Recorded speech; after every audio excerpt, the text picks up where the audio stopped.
How's it going, everyone? Welcome back to the channel. So on today's video, we're going to be going over some things you can do to make sure your transmission lasts a long period of time, 100,000, 200,000 or more miles. So this will apply to automatic and CVT transmissions. And some of these tips will also apply to manual transmissions as well. So let's go ahead and get started. First thing first, you're going to want to let the transmission warm up, especially if it's dead cold or first thing in the morning and you live in a cold weather state or country. Now, if you live in a state or country that is typically warmer, you don't have to wait as long, to really start driving a car as you normally would comfortably. So what I mean, you don't have to let it warm up all the way, but I do like to let my car idle for a couple of minutes before I start driving it. If you don't, it's completely okay as long as you're not mashing the throttle right off the bat. So like anything else,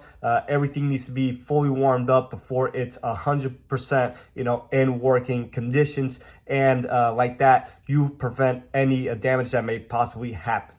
So the next thing is obviously some maintenance. So we're going to have to maintain these transmissions both via the fluids and filters if applicable. Most Hondas do have a filter that you can change on today's transmission. So if you do have one of these transmissions, make sure that you are inquiring at your service department or your service center if your transmission does have one and if you should change it and when you should change it. Personally, I'm going to be recommending transmission fluids between every 30 and 60,000 miles, depending on the transmission and your driving conditions or habits or whatever it may be. So filters, I'm going to say probably in most cases, we're going to do every 60,000 miles. And this is under normal driving conditions.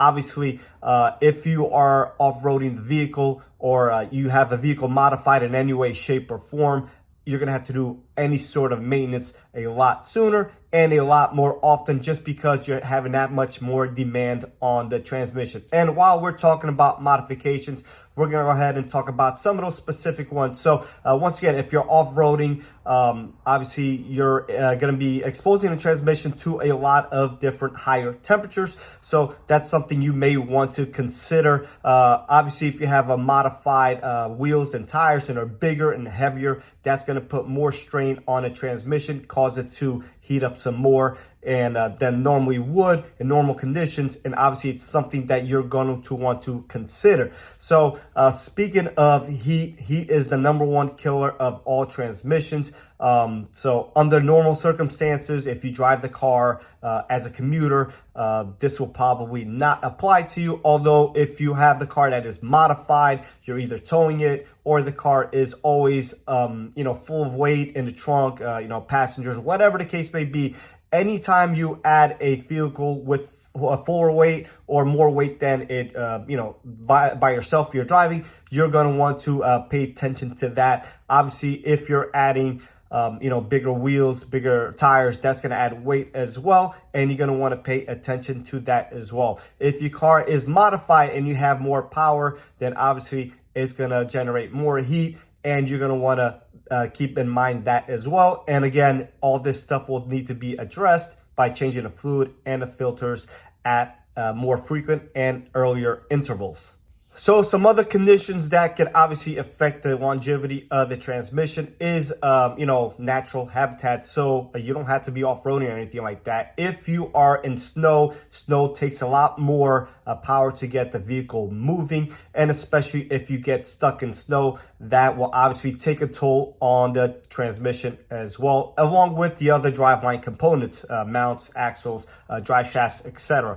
But yeah, if you are towing a vehicle, or you're stuck in snow or driving through snow, deeper snow, obviously that's going to take a toll on the transmission temperatures as well. And like I said before, heat is the #1 killer of transmission. So you're going to want to be mindful of that and just drive it as slow as possible in lower gear. Don't go ripping through the gears to where the wheels are spinning and all of a sudden catches traction. And that's going to be an instant jolt to the whole driveline, mounts, etc. And obviously, over time, it will take a toll on the transmission. Another thing I see a lot of people do, specifically when stuck in snow, you go back and forth, back and forth, back and forth. And that instant, Direction change is another thing that we see specifically after snowstorms, that a lot of people come in with transmission issues that they didn't have before their snowstorm or the snow event that just occurred. So again, heat being the number one transmission killer. A second thing would probably be drivetrain shock. So anything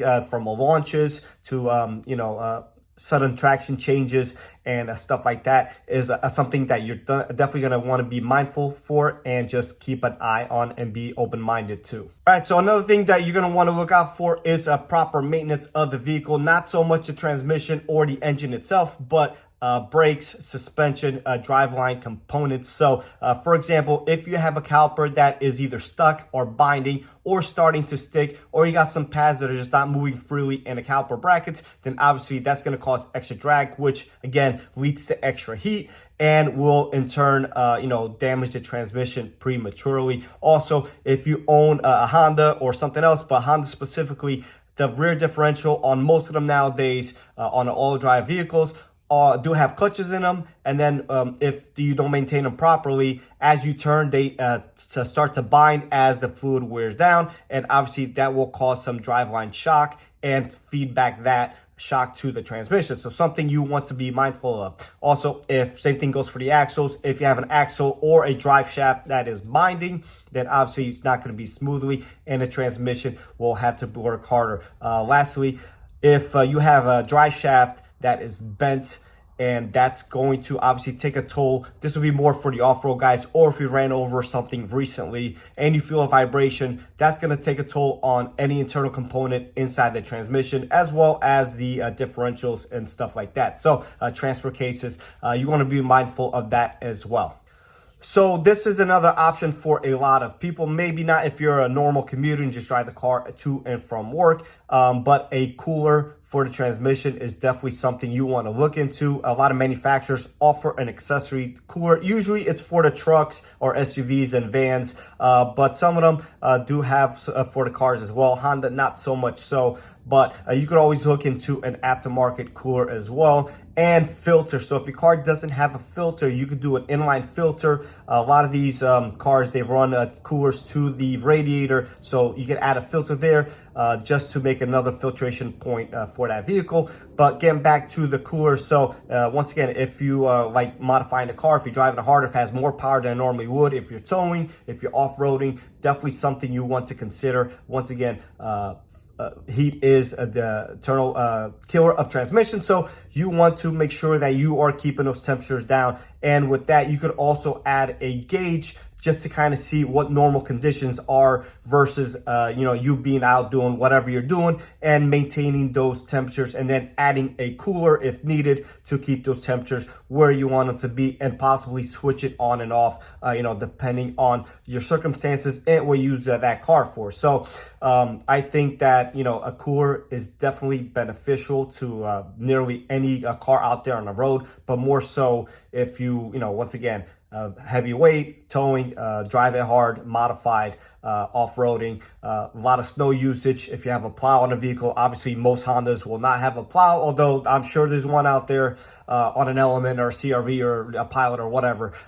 So definitely something you want to consider if you definitely have one of those or fit into one of those categories as an owner of one of these vehicles. So hopefully this video was beneficial to somebody out there. Once again, there's no reason that these transmissions cannot last 100, 200, up to 300,000 miles or even more. If you have a vehicle with the original transmission and you got over 200, 300K, I want to hear about it. Make sure you drop a comment down below and share your story and experience with me. So once again, guys, hopefully this video was beneficial to somebody out there, and I'll catch you guys on the next one.